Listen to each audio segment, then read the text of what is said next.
Hi there, this is Doug Rogers with Remax Coastal Properties in beautiful Destin, Florida, here along the harbor. And I just want to give you some things to consider once you decide you want to purchase a vacation condo here along the Emerald Coast. So first of all, figure out your use. I gave you a hint there in the title. Will this be a primary residence or perhaps a second home away from home? Or will this be an investment property, a rental type unit?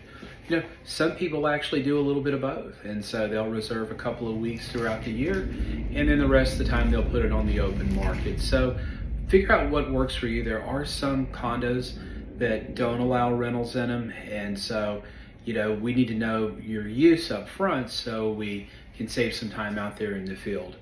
And then your financing. So will you pay cash for this unit, or will you need to get some sort of loan? If you're paying cash, life just got a lot easier. But if you need a loan, no big deal.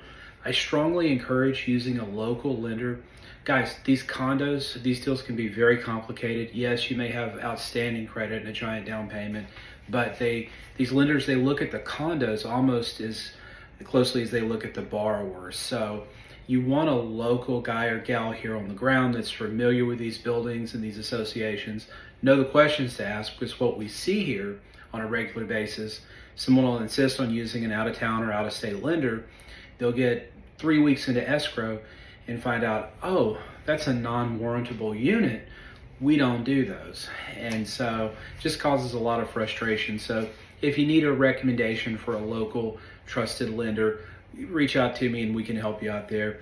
Along those same lines, insurance. And I know in other markets, sometimes they wait till the last minute to get insurance because it's no big deal. One policy would be $1,000, the other would be $1,100. Who cares?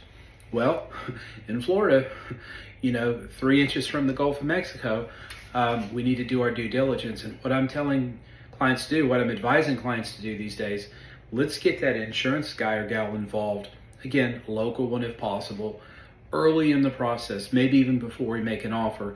And that way they can give you a sense of, this would be a pretty easy thing to do insurance-wise, or, oh my gosh, we need to jump through some hurdles. Let's go ahead and do that before we get too far along. So my job in this process, guys, is just to make the trains run on time, right? Make things as smooth as possible and help you avoid potential hiccups along the way. So we will have the use figured out.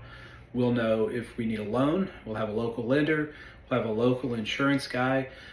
We also want to look at the HOA documents. We want to see, one, that association is financially sound. They have money in reserves. We also want to know if there are what's called assessments coming up. So have they gotten 3 bids on the roof and it's going to be $25,000 for each unit? These are things that'd be good to know before you write an offer.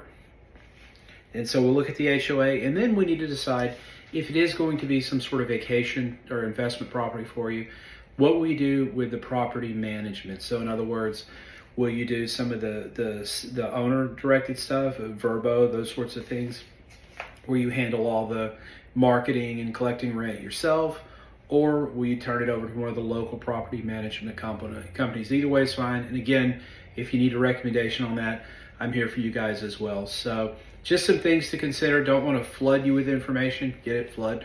Don't want to flood you with information. I'm here for you every step of the way, but this is just a good overview. Make it a great day.